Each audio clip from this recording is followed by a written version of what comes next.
Hello and welcome to this course on split testing. In this course, we're going to cover how to boost the performance of your pages and offers using split testing. This course is divided into 3 modules. Module 1 covers common elements that can be tested. Module 2 covers creating test variations. And Module 3 covers analyzing the results. By the time this course is over, you'll know how to effectively optimize your pages and get higher conversions for your business. So, without further ado, let's dive into the first module. Okay guys, welcome to Module 1. In this module, our expert will be teaching you about common elements that can be tested.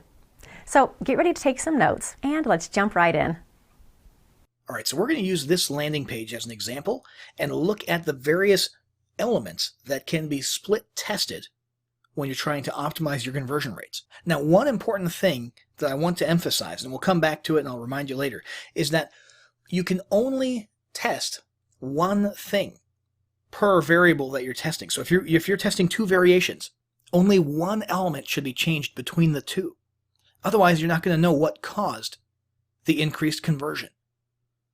Okay, if you start changing multiple variations, if you change a headline and a button and an image in both of the variations, well, then you won't know whether it was the headline or the image or the copy or the background or the button that made the difference.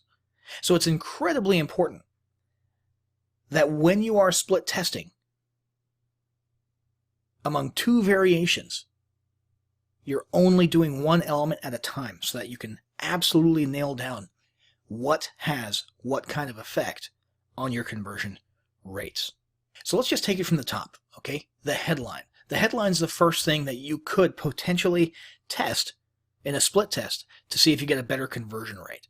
Okay, and basically, if you've got a unique selling proposition or multiple angles that could be attractive about your product, you would want to figure out how to incorporate them and which ones to emphasize, because there's only so many words you can fit into a headline, right? I mean, that's the whole point of a headline, is that it's pretty short and sweet. You want to get people's attention, right? And you can only include so much information in there. So just as a random example, let's take things to a higher level. Sounds kind of cool, but it's also very vague, right? What if the headline was a little bit beefier and said, let me show you how to boost your revenue by 30%? That is more specific, and it might perform better. We don't know. We would have to test it. My guess is it probably would, but that's the point of a split test. So what we want to do is create one page with this headline, which we already have, and another page with that other headline, and leave all other elements the same. They have to remain constant between those 2 page variations. Now, the next thing you can change is imagery. Imagery is super powerful on landing pages, and it can make the difference between high and low conversion rates. So a lot of things to take into account are your target audience. You want to make sure that any human characters in your images will be relatable or have the desired effect on your audience. So if your audience is in a certain demographic group, just to give you an example, if you start noticing, and this is a real life example here, if you were to start noticing based on your email interaction with people in your customer community that many of them are elderly, many of them are retirees or coming up on retirement, well, guess what?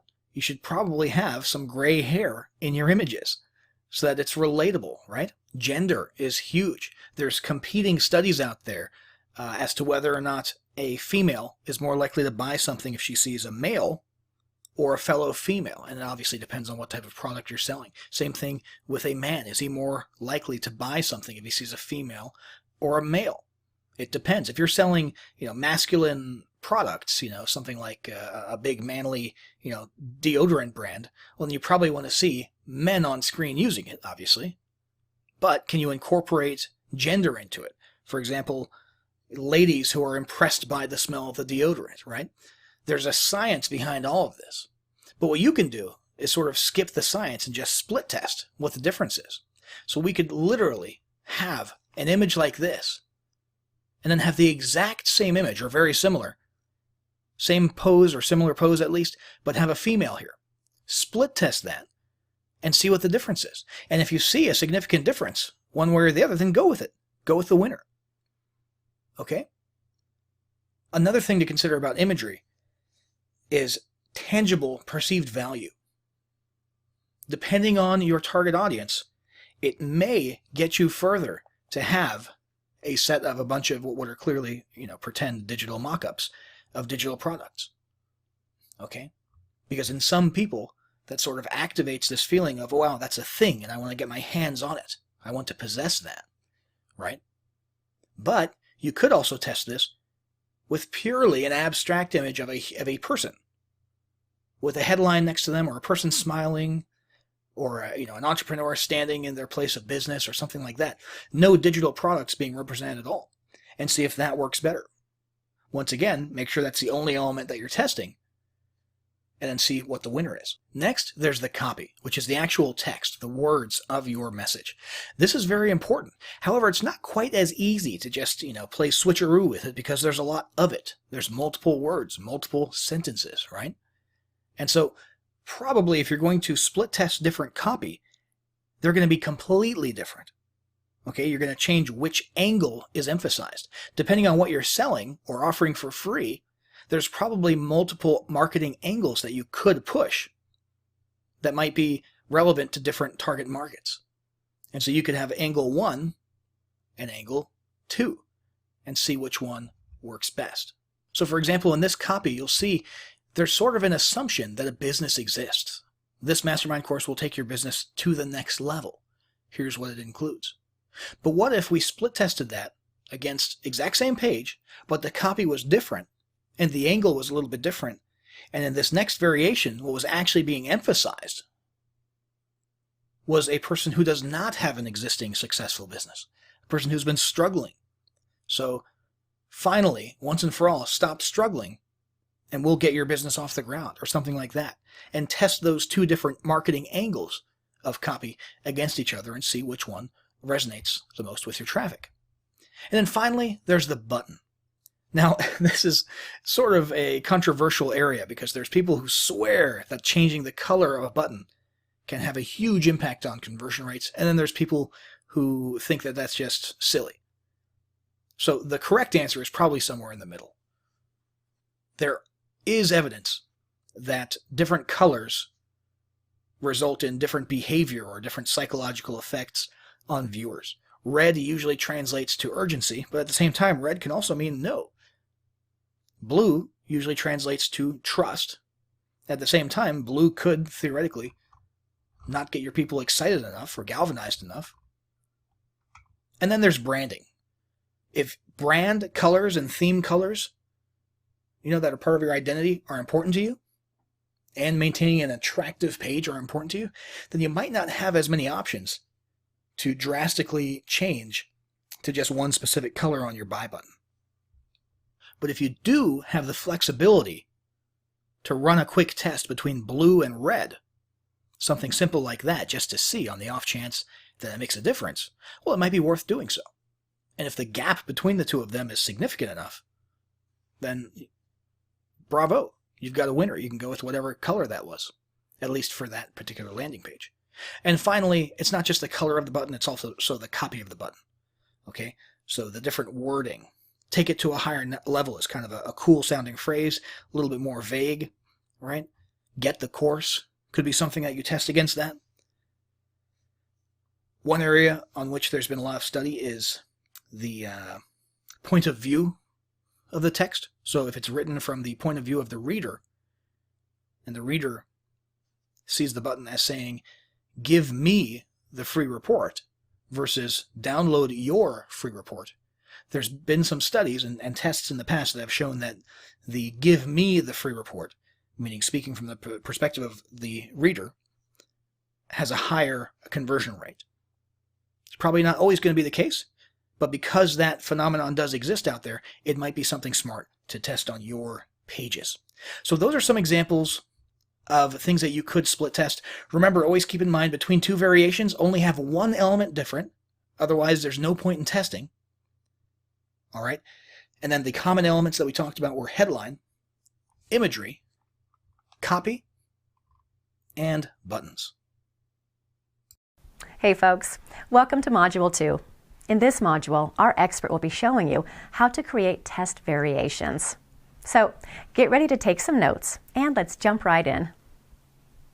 All right, so this is going to be a pretty quick walkthrough of the actual technical aspect of creating a split test. Now, depending on what type of sales page or lead page software you're working with, the process and the user interface might be a little bit different, but the general principles are the same, and most high-end softwares do have this A/B split testing functionality. So you might just have to dig a little bit or get in touch with the support team for your software, and you'll be able to do the same thing regardless of what you're using. In our case, we're using Instapage, which is a very, very good landing page software. And here's the page we were looking at earlier in the previous lesson. So after some time reflecting on the best thing to change on this page, let's say we decided that the first thing we want to test is the headline. Okay, we're looking at everything seems pretty good, but that headline seems a little bit vague. Okay, so let's go ahead and click Create an A/B Test up here in the top left. This right here just became variation A when we did that. So now we're going to create a new variation. This is variation B. They look exactly the same. Let's go ahead and change the copy of the headline. Let's go ahead and change this a little bit.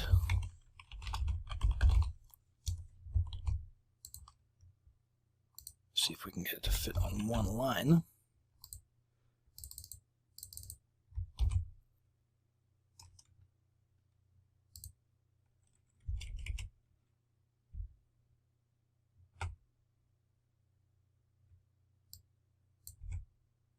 All right, so now we have what is essentially a more specific headline. Rather than just take things to the next level or to a higher level, now we're actually telling the prospect what the benefits of this mastermind will be. Conversions and sales. And people can instantly figure out exactly what the focus of this mastermind is going to be. So there's a safe bet that that will probably perform considerably better. If we were to hit update, that would be published as a variation. Now the way this works is that from this point forward, there will be a 50-50 split, an equal split. So when you're sending traffic to this page, from this moment forward, the first next person is going to go to variation B, the next person is going to go to variation A, and it's going to alternate, filtering left, right, left, right, left, right, A, B, A, B, A, B, so that you have 50% in both pools, and you can see equally what the performance level of each respective one is. Now, depending on what kind of software you're using, it is possible to run a multivariate split test, where you can come on over here, hit new variation, we've got another one here, and we can change the headline again. You can make it a completely different variation as far as the software is concerned, but again, we want to stick to that rule of conversion, optimization, and split testing, and we can basically have a three-way split test between three different headline variations and see which one performs the best. We could add another one and have a four-way test. Does that kind of make sense? As long as it's only one element per time. You can have as many variations as you want. Obviously, you don't want to have too many variations because then you won't have as substantial an amount of traffic going to each variation, and you won't be able to trust and be confident of the results as much. So it's probably best to stick to 2 or 3, run as much traffic as you can through those, and of course, it'll be split equally. So if you have 3, it'll be 33, 33, and 33% going to each page.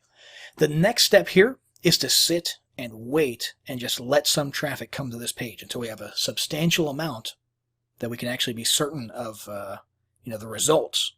Because if we have 10 people come through here and we notice that this page has a 30% higher opt-in rate than the other page, it doesn't really mean anything. It was a pretty small sample group, 10 people.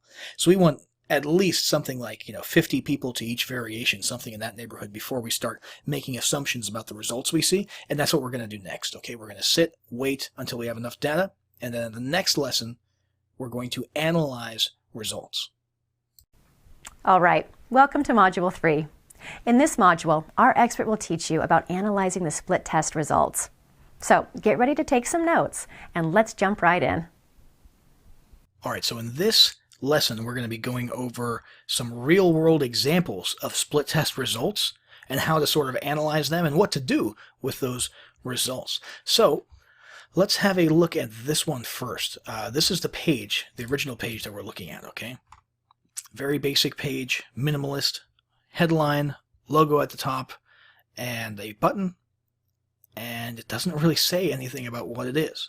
In fact, this would be called a blind headline, okay? It's blinder than blind, actually. So this was the original, and then it was split tested against a couple of other variants. And let's have a look here. So, variation, let's see here. Let's make sure I got that right. This is the original. Variation A. They're out of order in that line there. Okay, that's the original. That makes more sense. So this is the original, and it has a little bit of information about the product. Variation B presumably was the blind one. Yep. And variation C was sort of similar to variation A, but the main headline was a little bit well, smaller, but with more text in it. So start making money online with 200 plus free video lessons. Start making money online with our Internet Marketing Academy. So this one has a little bit more detail in it. Let's have a look at what actually was the winner. So variation A, as many of us probably could have guessed, did in fact do a little bit better. It had the highest rate.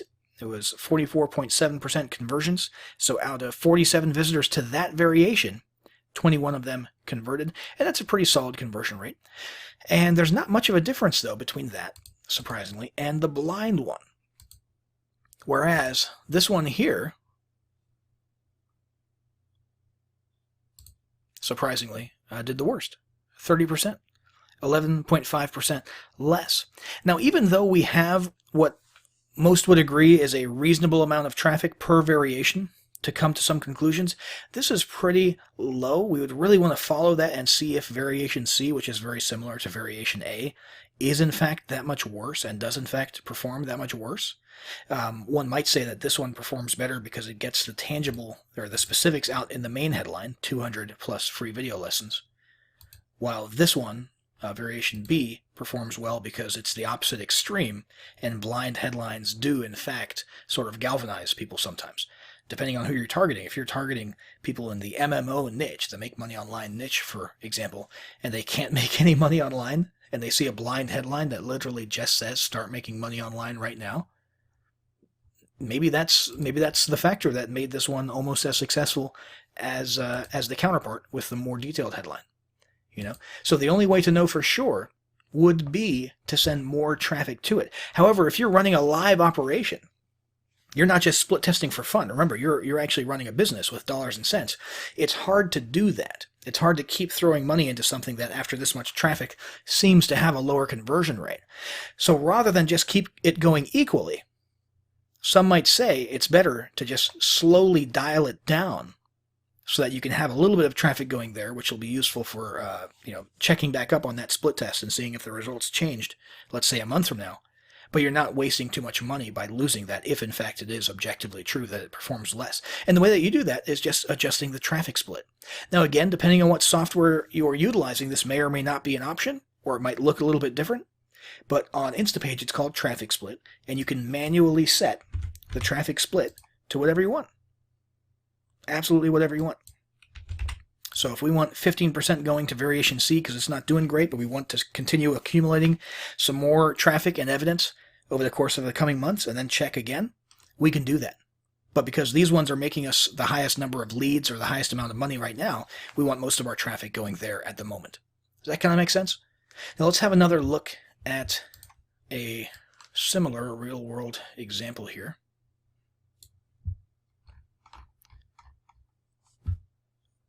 And let's see, we'll load up the variations.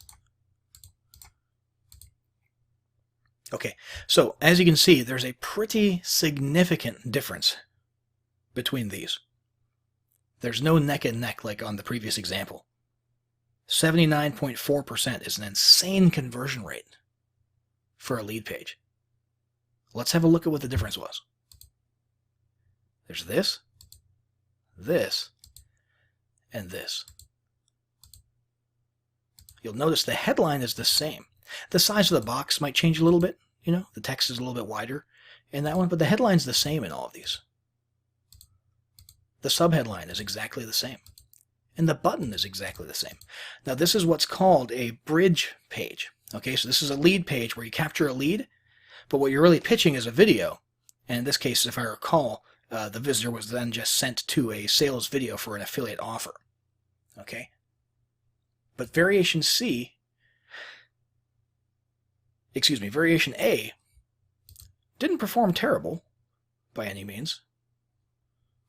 38% is still a respectable conversion rate, but it's the lowest of these. And it's a little bit odd because this is kind of a cool looking image.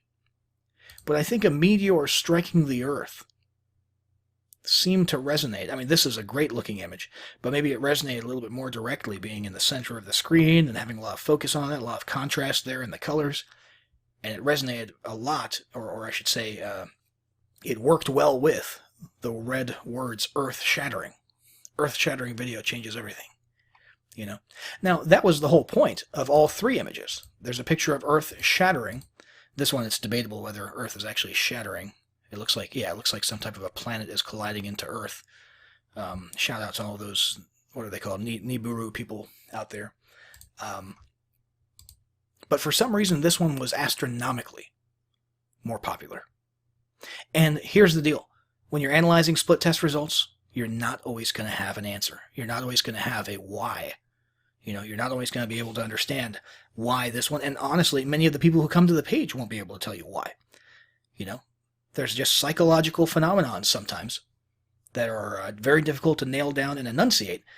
Your job, however, unless you're a research scientist or something, isn't necessarily to worry and stress out about the why.